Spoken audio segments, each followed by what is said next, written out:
you've landed on The Substance. The Substance Takeover. I'm your host, Christina Akin, here with my co-host, Anna Marinello. And we are two of the three Substance Wives here to bless your podcast. Isn't that what Vince says? Something I like think that. So. To bless your podcast feed or something. Whatever he says. We are here to take over the substance for an evening. Unfortunately, Elizabeth cannot be with us tonight, Vince's wife. She's too busy saving lives, which Becoming we a totally understand. doctor. Becoming a doctor. So pretty epic.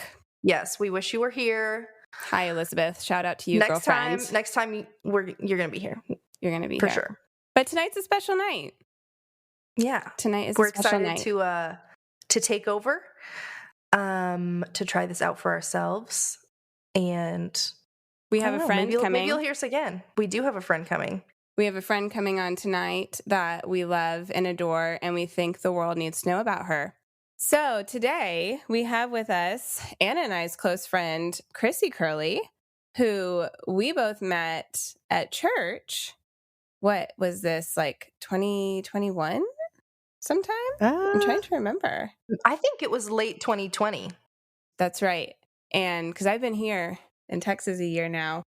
And so, October 2020, whoever can do math on that for how long we've known you, Crissi. But I would say it was one of those like instant bonds that we just had. Yes. You meet a few people in the world that you just, for whatever reason, you're like, okay, we got it. We're friends. So that being said, Anna, tell us a little bit about Crissi. So Crissi Curly, wife, mom, social worker, Instagram influencer, artist, and cancer survivor, with your plant Instagram having over 14,500 followers, your artist page having over 600, and your personal page having over 2,500. So it's pretty impressive stats there, for sure. Oh, wow, girl. Wow. I've never heard it like that before. You're impressive. You definitely are. Oh, thank you so much. Thank you so much for having me. I'm just like, ooh, I never heard it all together like that before. You do a lot because for sure. Wife and mom is already a lot. Let's just go ahead and put that out there. Of course. I don't know how many listeners of The Substance are female, married mothers, but wife and mom is already a full-time job. It is. Then you have a job, right? Yeah. You have a job. Mm-hmm. I don't know if you want to talk about that at all. A lot of hours doing the social work job. Social work. With an adoption agency, right? Yes. Uh-huh. And then you have your Instagram stuff. Mm-hmm. Now you have the art stuff. You've and had your homeschooling mom at that. A homeschooling mom. You too. also That's right. homeschool your son. Do you sleep? I literally have looked at Crissi in the face and I've said, I literally do not understand how you get everything done. Do you sleep? There are only 24 hours in a day. And you must have more. You have up until your husband started a coffee business, you didn't even drink coffee and you did all that. No. Yeah, you're right. I would definitely need coffee. Okay, we need a new intro here. So we're speaking with the queen. The Queen Crissi. Oh my goodness, stop.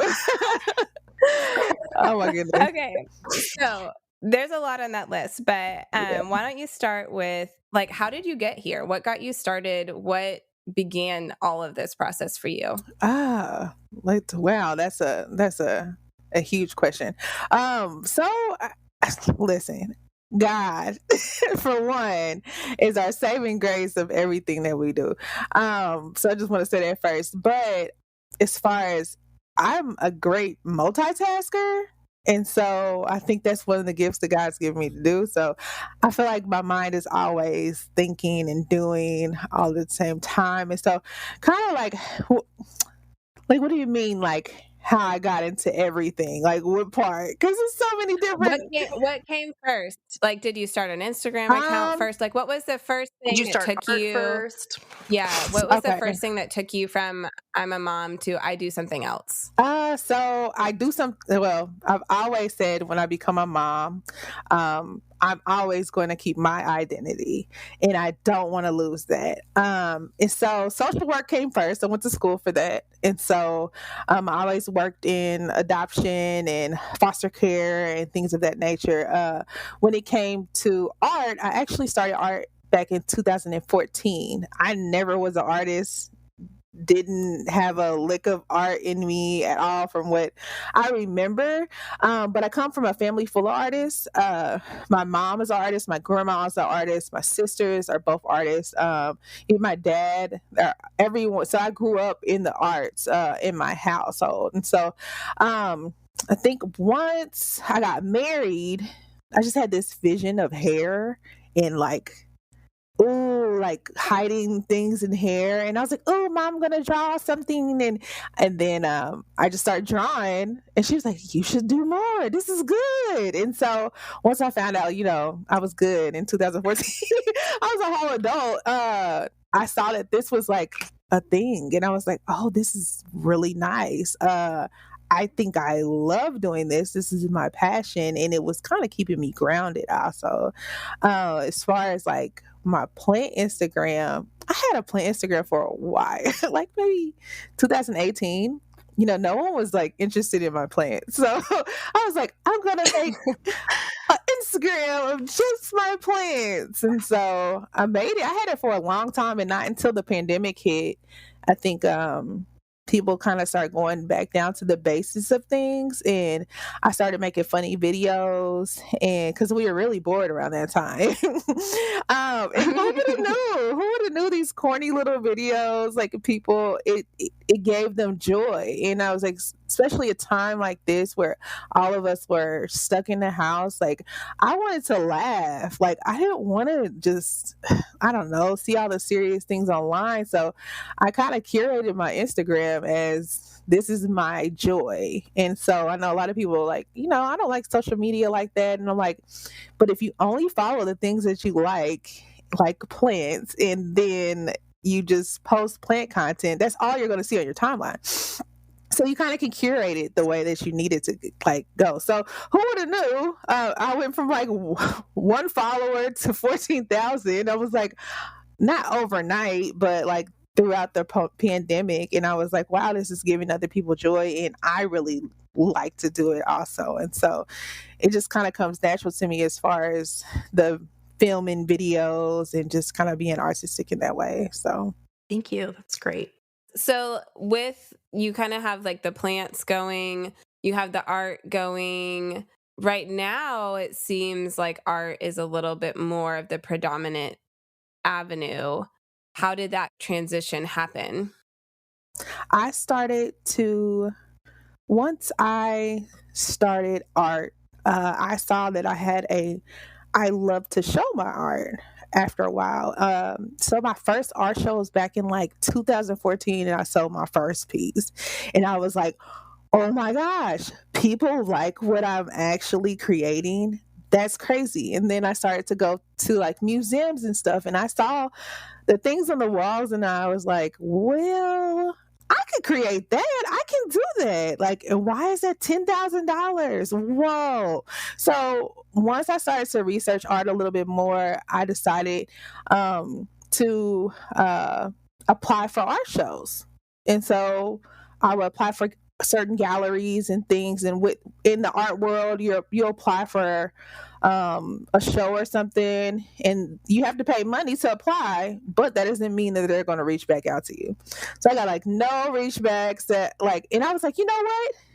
I don't have to reach out to these galleries anymore. Like I let me start my own thing. So I started to do art shows wherever people would let me do them.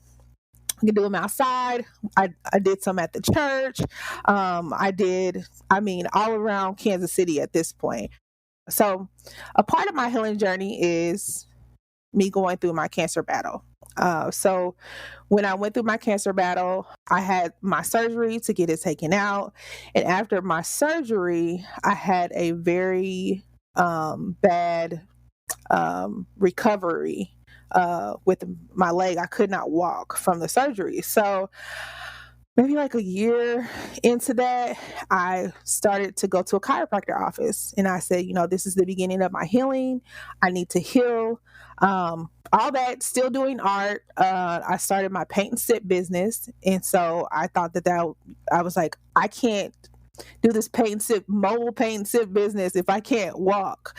So I started, to kind of tell the chiropractor my story, and letting her know, I was an artist and stuff. And so she was like, oh, we just moved into this new building. You can do First Fridays here.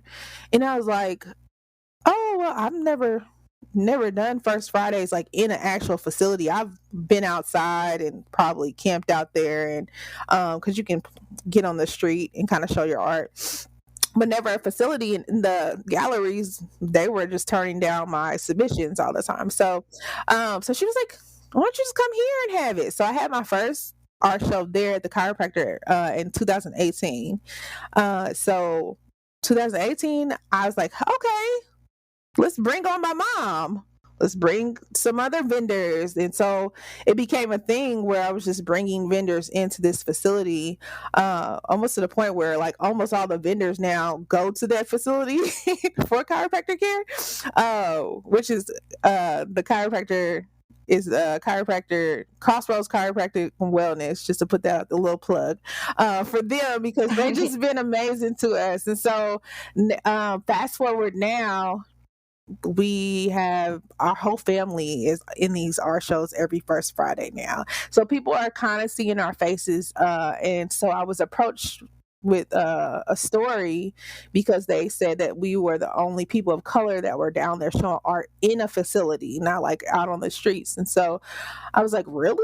And they were like, yeah, like, how come you're not in the galleries? And I was like, I just let them know, like, I've never been, my submission's never been accepted. I'm not sure why, but, and they're like, okay. So they start calling around to the galleries just to see if people of color were in their gallery, and they weren't. So now they have a story. So that's kind of where it went. Art is today, June 30th. This story is on the cover of the Kansas City Star, which it was a great story. I read it today, and really appreciated your perspective in there and hearing from your mom as well.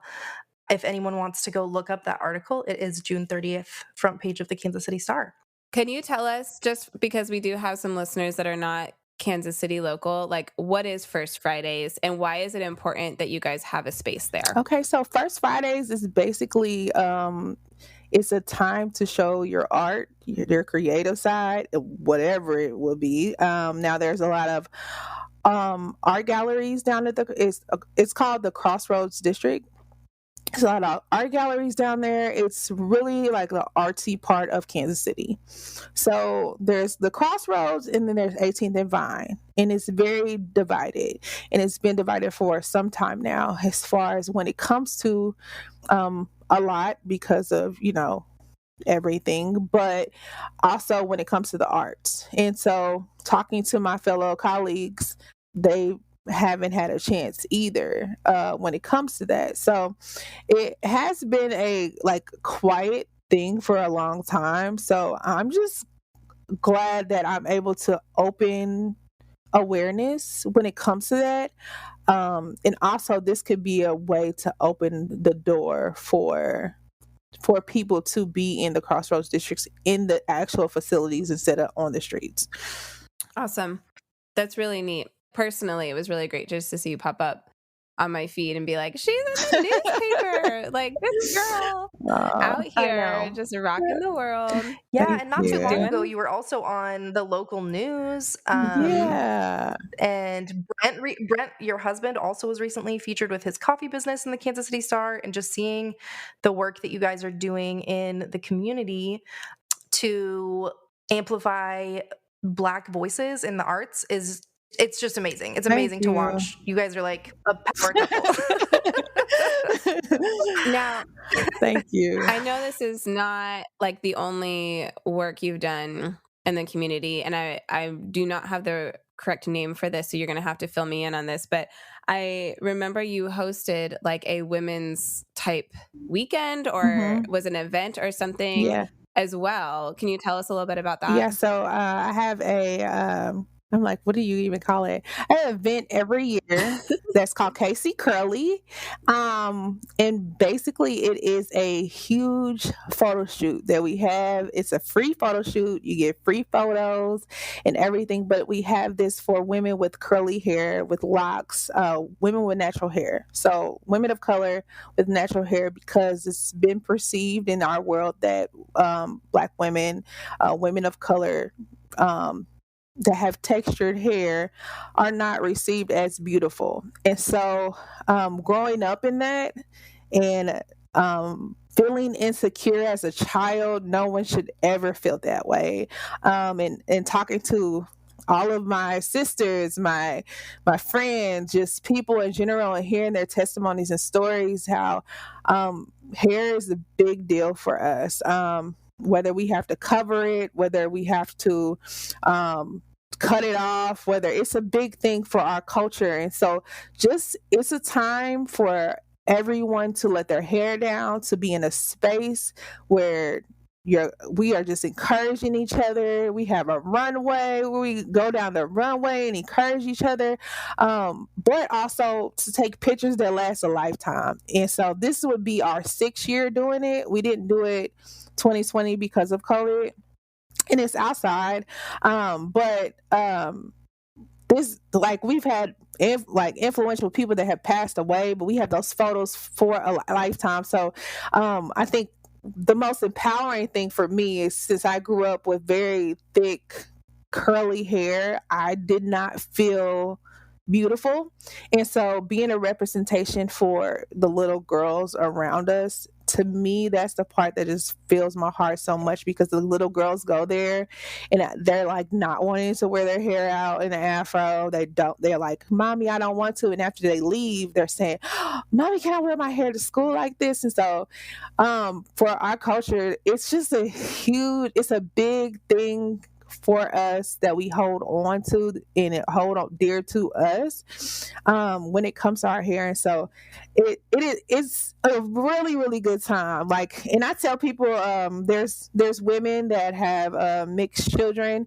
They come to the event, and throughout the year, I do sessions where I coach moms and their kids on how to do their hair to make it easier for them. So, and then we do programs with the foster care system, as far as the kids going into foster care and going into a home where they don't know how to do hair, whether they're white, Black, or Hispanic, or whatever. And we teach them how to do their hair, or make easier steps to do easier hairstyles, so these kids can feel better about their self-esteem. So, yeah.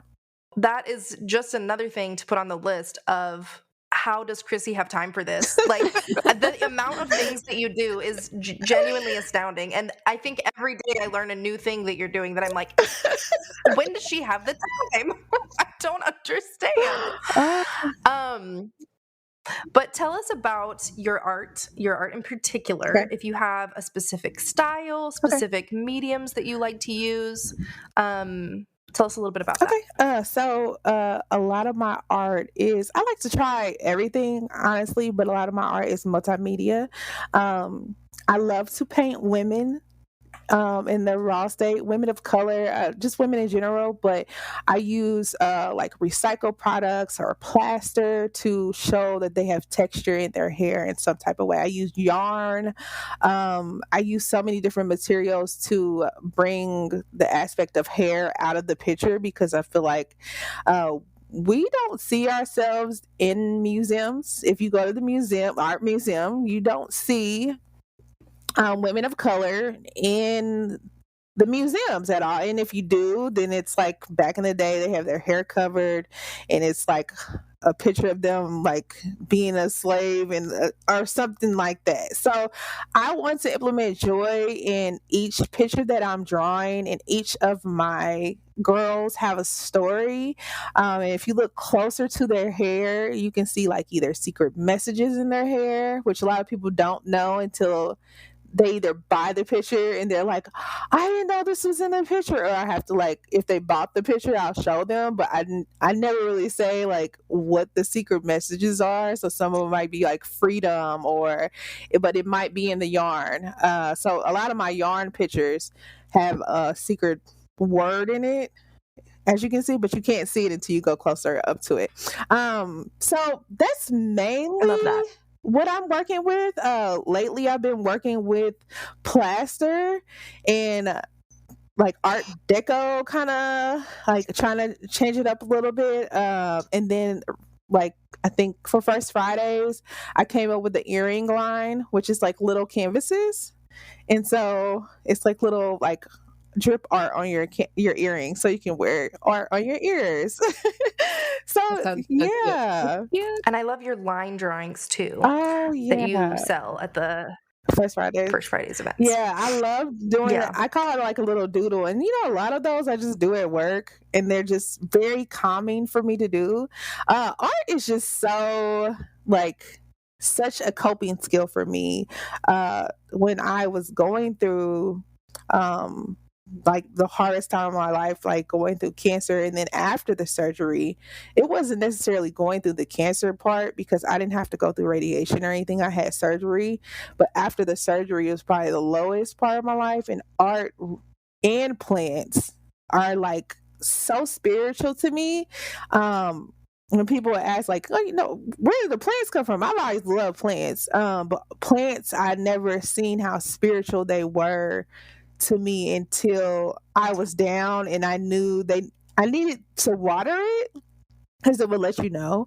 But just observing a plant while you're down and you can't walk, and seeing that it needed me, it helped me get up every day. And then I can paint sitting down. So painting and plants just really, to me, just was like, it got me up every single day to help me like keep going when I feel like I couldn't go anymore. So I still have our the silver satin pothos that we bought together when we went to the nursery. One of the very first few plants I've kept alive, but I'm getting better now. But what I love, and I think of you all the time because I bought that with you, and then also like it's done so well, and I hope I'm not cursing it right now. Plant, close your ears, please. But like I've made cuttings from it. That's what you call it, right? Cuttings. And I've given it away. Yeah, propagation cut. You guys are the plant experts, so not me. But I've given it away. And I feel like I'm like giving like little pieces of Crissi and our relationship. And like, I don't know. Okay, this is Christian podcast, but there's energy there, right? It like is. I feel like I have energy and love in this plant, and I'm handing that out into the world and putting those things out into the world, and Yes. So it really that's is my little plant. But it really is. Like I love. Go ahead. Sorry. Go ahead. Okay. Oh, you go ahead. I was just gonna say it really is. That's why I say it's so spiritual to me, because I feel like as a plant, like we are the dirt. We're messy people, and then God plants that seed in us, and then we grow into whatever we need. We need oxygen. We need the sun. We need water. We need to hydrate ourselves. So I look at it as like we're like the living version of like what a plant is and how God, and then to pluck a piece off and give it to someone else, it's me giving my gift to someone else, or teaching them something, or encouraging them, or anything. So I just like, plants are just so, like you said, like the energy behind you giving it to someone, to me, it's just like, and then it just keeps multiplying. So a piece of you is going with someone else, and that's awesome. Plants do like bring joy and like life to a space. Like a room feels so different when it has no plants in it than versus when it does have plants in it. And I don't know what it is about it, but it really does like bring life and energy to the space and joy.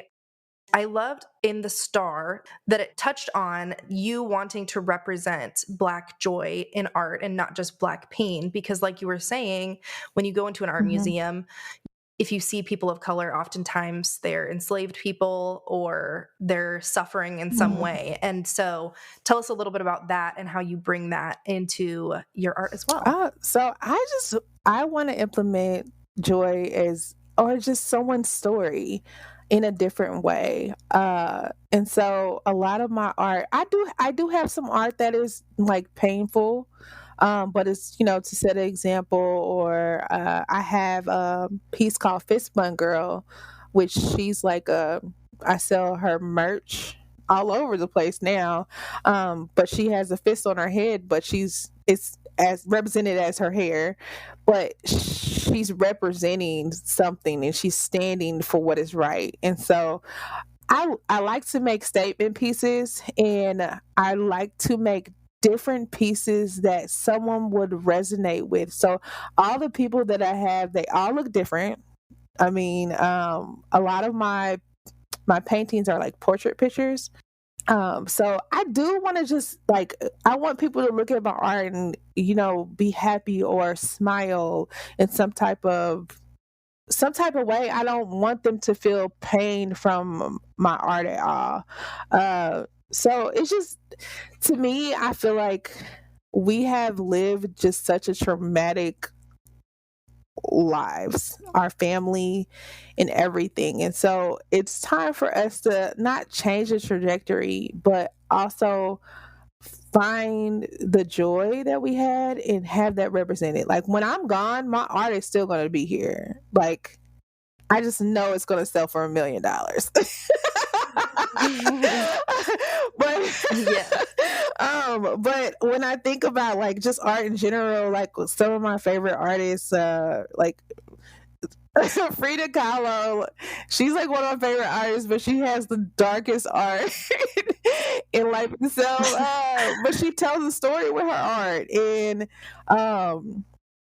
Kahinde, his stuff is beautiful. If you ever look him up, like his stuff is like royalty black people from back in the day, but his stuff is so beautiful. So like I want people to look at my art and look at it for a sec, like a minute, to like let it draw you in a sense, and let it tell its own story. And so once I start telling my stories about certain pieces, then people really just like, oh, I resonated with that. And so I just want people to resonate with it. And and if they don't, that's cool too, because during that time it was my coping skill. It made me happy. So yeah. if you want more joy in your life, you need to get some plants and some art for your Get it. house.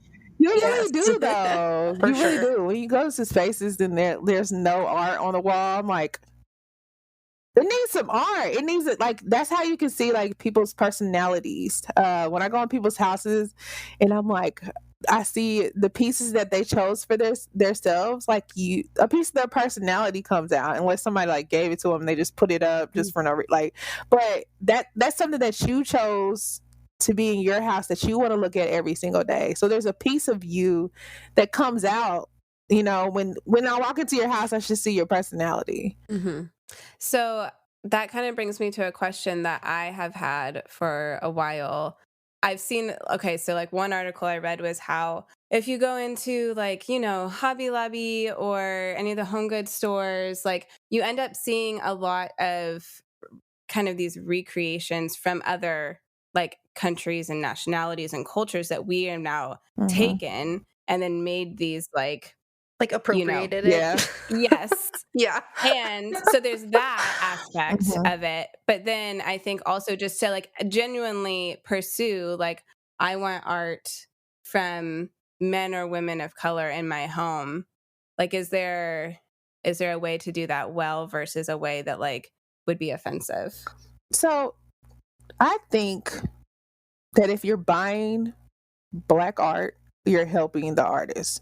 So no matter what, you're helping the artist. You're not taking away from the artist. Now it's different if like you saw the art and you recreated it and said that it was yours. Different story. That's a whole different story. But I think for my art, if it does resonate with you in any type of way, like I don't mind you having it. And that's my perspective. I don't mind you having it in your house. Like if you bought my $3,000 piece, you helped an artist at the end of the day. And so no matter if it's No, just no matter what it is. And if it's in your house or at your job or whatever the case is, you can explain why you resonate with that piece or why you like it so much. Now, I did have I have two pieces with that, how do I say this? People that are not of color, white people, really love, and they really love it. And I think one lady bought one. They buy the prints all the time, but it's of a lady, and she's like really, really dark, and she has these little like things on her head. But the main people that buy that piece is white people, and so honestly, I don't have a perspective of thinking that it's wrong for you to buy that piece and hang it up wherever you need to hang it. But at the end of the day, if you're buying from Black artists, then you're helping them out also. I mean, you're helping their dream. And to us, well, to me, speaking for myself as an artist, like if you are loving it, that's all I care about. Now, if you're like, I'm gonna buy it to resell it type thing, like then we got a little problem. But whatever. Do what you need to do after you buy it. But but I don't see a problem with that, like, at all. Yeah, I think there's a difference, like you're saying, between like buying directly from a Black artist versus like buying from like a mass-produced piece that was like trying to capitalize and like make money off of a certain style of art that's like been appropriated. Like I think that's a totally different thing than buying directly from a Black artist. Yeah, that's just something I've thought of a number of times. And I've seen, various opinions circulate. And so I was just curious, as a artist who is a woman of color, what your take on it was. And Trevor can have fun editing that question to make it not so awkward, or just take it out altogether. But I thought I'd put it out there just to see what would happen.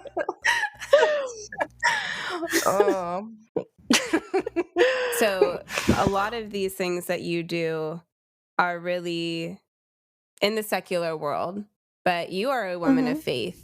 And I would love to hear you kind of share how you personally live out your faith in that secular spotlight. Yeah, so I am me at the end of the day. I am a pastor's wife, and a lot of people don't even know that. Like my social media probably wouldn't even know that at all. I don't mind telling people that, but I believe that God created me to be me at the end of the day. And I do what God's telling me to do. So at the end of the day, if it's in a secular world or wherever God is placing my feet, I look at it as some people, that may be the only church they see. And I'm not saying I'm any savior or anything like that, but wherever God tells me to go, that's where I'm going to go. So for art, I see it as a ministry, because sometimes you're in places where you're in some weird places sometimes with art, okay? You're in a mingle with different people. And honestly, I accept people where they're at. And accepting people where they're at is how you gain rapport. I don't have a motive to try to change your trajectory of anything. But I also am a living example of Christ living in my heart. And so that's kind of how I look at it. Pray before you go and see what happens after that. So I do feel like I get that question actually a lot, being a pastor's wife, and people kind of putting a thought process that is traditional on you and how you're supposed to act, how you're supposed to dress. But they call me the rebel also at the church. So I like to ask people questions and bring them back to the Bible, as far as, people asking me why I'm not the pastor's wife, how I'm supposed to act, why I'm not that type of pastor's wife. So I love your perspective on all that. Thank you. Yeah, we've had that conversation a little bit before, and I love your perspective on that. And she says she's called the rebel, but she sings beautifully in worship on Sunday morning. Every single Sunday, almost. We'll stop and pray for you and actually do all the Christian things. She is so involved. Do you find it ever challenging to exist as a Christian woman in the secular spotlight? Like, are there ways that it's challenging that you do? Does ever like your faith With and your what you're trying to following. do, yeah, like kind of butt heads and you have to wrestle with, okay, what am I going to do here? No. I think I'm at a point in my life where me and God are. I check with him. I more have a like. I feel like I'm more like rebuttaling with the Christians that I'm Christians with, to try to say like, hey guys, I'm still a Christian. Is like, oh, you got a piercing. What happened? Oh, it's a life crisis. I'm like, are you kidding me right now? Let That's me so bring you relatable. back That's to the so faith. relatable. But I don't. I know where I stand, and I think at a young age, God just gave me a hard head, and I was just no. That's what I'm gonna do at the end of the day. And back in the day, I was a little different because I was very like Bible thumper. You gonna do it this way, or you gonna like I learn how our parents learned. And so I think now in my life I look at it as like I don't really have trouble with that being in secular spaces. Honestly, being in the secular spaces, they're more welcoming than anything, in my experience. Something that I admire about you, Crissi, is the intermingling that you have of confidence and humility. Hmm. Because you know who you are and you know where you stand and you know what your values are. And that is unapologetically true. But you always are willing to listen to other people's perspectives. And I feel like you present yourself simultaneously very humbly, Oh, like not in an arrogant way at all. You're very approachable, but also in a very like confident, like I know who I am and like I'm made in the image of God and I am amazing. oh, And not in like a braggy way. So yeah. I really appreciate that you know exactly Oh, who you thank you are. so much. And so it makes sense to me that you don't have trouble because you just are who you are, Thank if that makes you. sense. Oh, that was Yeah. so sweet. Thank you. Yeah. Thank you. I appreciate that. You're welcome. It's I at the end of the day, it's God, and if we put it in His hands, like, and we just take it out of ours, we're not in control a lot of times. And so I just look at it as like, if I'm not in control of it, why am I worried about it? Which I am an overthinker. I'll give you that, but just learning that I like. God has it all in his hands. And so he has carried that burden. There's no reason why I should be carrying anything. And so having friends of all cultures, backgrounds, beliefs, I'm here to listen. And I'm a social worker too, so I think I've had a lot of practice into listening to people, and listening to people when they're at their lowest, their highest, or so I've learned that in school to just gain a rapport with anyone before you start going in on them about what they need to do with their life. So, I love that. And we love you. oh, I love you Yes. too. Oh, thanks. One of the things that the Substance, who for today is Anna and Christina, always likes to ask the guest is they do a thing called Substance Shoutouts, which can just be anything that you have watched, read, listened to, consumed, whatever you want that you think the world needs to know about. Shout it It out could right now. be an amazing candy bar. It can be your favorite show that you're binging. It could be a song you heard. Whatever. Shout out to Beyonce. Sorry to put you on the spot. Beyonce, Bay girl. I love it. I'm like, where? Okay, can we say real quick? Always shout out to Beyonce Yeah. because Queen. Beyonce. Yes. Okay, Queen. go on. It's just something you think everyone should know about. Since people are going to be listening to this, what should people know about? I can shout him out. Your husband's coffee. My husband has a coffee business called Kultivate Coffee. It's amazing coffee. I never drunk coffee until Delicious. It's very, very good coffee. We've all had it, and we're coffee snobs. Yeah, so until it's I good. I was never a coffee drinker until now. So he's got me hooked now. Let's see. I've been listening to Jenny Allen. That lady's amazing. Now that lady, now I want to meet her one day. But she's just so amazing. She has a new book out, and it's just talking about like communities and how communities need to come together more, with how we need each other, and then she kind of maps out what that looks like. And so it's actually a really good method. I got the book, I haven't read it yet, but she's dope. I don't know. That's what I've been podcasting. And then Jackie Hill Perry, I listen to her podcast, and what's his name? Preston. What's his name? And so yeah, right now, let's see, what do I love to eat? Andy's ice cream, peanut butter ice cream. So good. Is the Jenny Allen book Find Your People? Yeah. Is it that book? Okay. And I haven't read it yet, but I want to read it. But I read her first book, Get Out of Your Head, and I love that. I actually gave you that book. Yeah, I don't think you read it yet. You gave me the book. I started it. I'm in the middle of reading it. Do you like I am reading it. Yes. Okay. Yes. I do. I need it. I need to listen, that book is life changing. That helped me a lot. Like, her book has helped me a lot. Yeah, but other than that, I don't know what else to shout out. Perfect. Shout out to my family. Shout out to my family. Shout out to my mom and my sisters, all of them, all in the art world.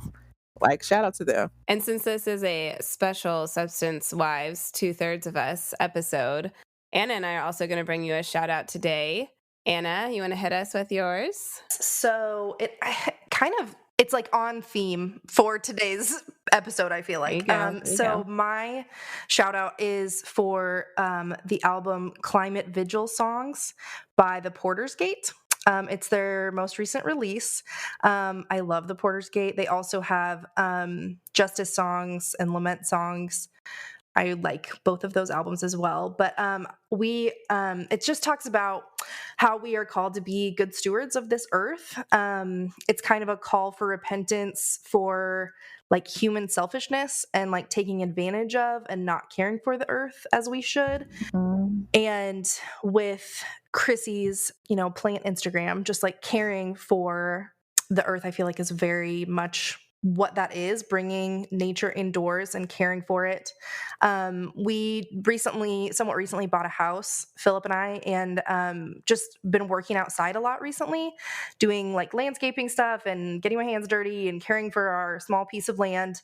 And I feel like I've been listening to this album a lot while I've been doing that. And it's just, I think, taught me a little bit about the heart of God for the earth, for his love of beauty, his love of art, his love of plants, just like we love art and plants. God loves art and plants. And so that is my shout out. I've really been enjoying that album.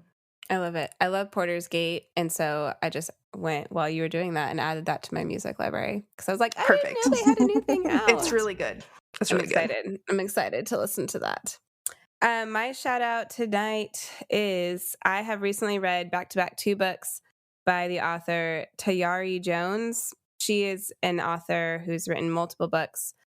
She's a woman of color and writes really stories about the Black community and various aspects of it. So one that I read was An American Marriage, which kind of touched on incarceration and what that can do for a marriage. And then the other was Silver Sparrow, which is about 2 half-sisters that the dad had multiple children and kind of multiple family situation going on. And the thing that I really loved, I'll kind of say 2 things that I loved about her and her writing style is, one, she writes her books from like different perspectives. So like the different characters, usually 2, but sometimes more, will have their own chapters. And so you're hearing the story from like different angles, which as an avid reader, I both love and hate because it gives so much more depth to a story, but then it also makes it hard to choose a side because you start with one side and then you read the chapters from the other person and you're like, oh no, like, but no, my perspective was wrong, But the other thing that I think she does really well, and this is a little bit of a contrast to your bringing joy to the Black culture, but she doesn't have any winners in her stories. And so, like, it just shows you, I think it gives a really good perspective on these messy things that can happen and are happening. Even though her stories are fiction, she will say that they come to her from real things that she's experiencing or she's seeing people experience, and showing from, those different sides, like, nobody's winning here, And I think she just does that really well in her books. And so I read American Marriage first, and then immediately after I was like, I want to read another book by her. And so she's got a couple more out there. So she is my shout out today if you're looking for some good fiction literature. I'm gonna have to look that up. Well, Crissi, it has been a joy to talk to you tonight. Can you please tell our listeners where they can find you on the World Wide Web? First of all, thank you so much for having me. I feel so honored. Thank you so much for having me. I really feel honored, and I love you guys. So We feel honored. We love you. The love. We do. So you can find me on mainly Instagram for the most part.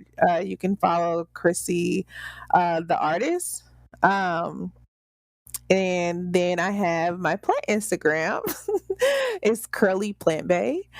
And so those two, those are the main ones. And then, Facebook or whatever. And you have merch. Are you still selling merch? I do. Yeah, I am still. It's in the link of my bio of both of my Instagrams. So Crissi the artist is CRISSI the artist, and then you just click the link in the bio, and then you can find Fist Bun Girl in there, and you can buy some merch. There's sweatshirts, there's hats, there's t-shirts, there's posters also. So yeah, awesome. And we will make sure to have our husbands link all of that in the show notes. Link in the show notes. Hey, look, we listen to the podcast. We know what to say. Link in the show notes. Maybe link in the show notes. And on the Instagram and Facebook and website, all of it. Link it all. And first Fridays, every first Fridays until October, we have our shows at the Crossroads. So if you live in Kansas City, if you're a Kansas City native, head on over. So yeah, thank you so much for having me on Friday, first Friday, which is tomorrow. Yeah, we loved it. Thank you so much for being on. I am just very thankful to know you and have you as a friend. Amen. So, I love you guys. Thank you so much. Bye. Thank you, Crissi. Have a good night. Bye. Well, that was a great conversation that we had with Crissi Curly. Big thank you to her for being on the podcast.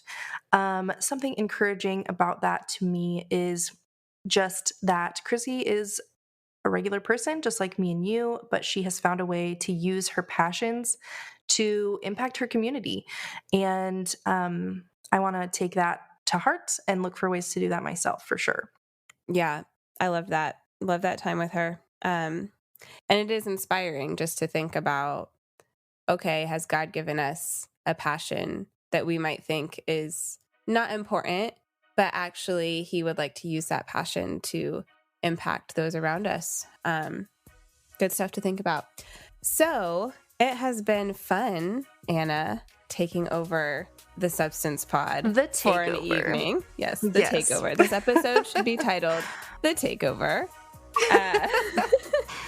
If you enjoyed this episode, you can find The Substance at The Substance Pod on social media or thesubstancepod.com on the good interwebs.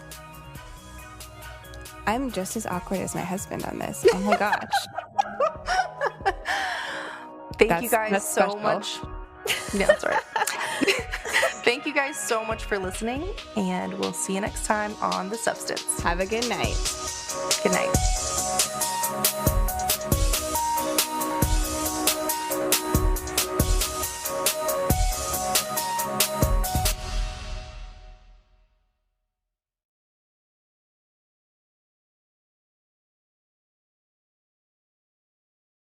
Well, when we were at dinner and Trevor was like saying something about they're supposed to record tonight. I was like, "You're supposed to record tonight?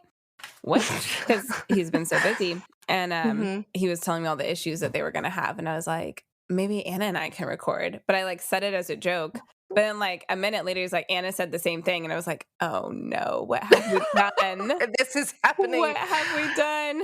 So what have we gotten ourselves into? We did it though. Okay, so for our intro, let's get in the zone here. Yes. Think about their music.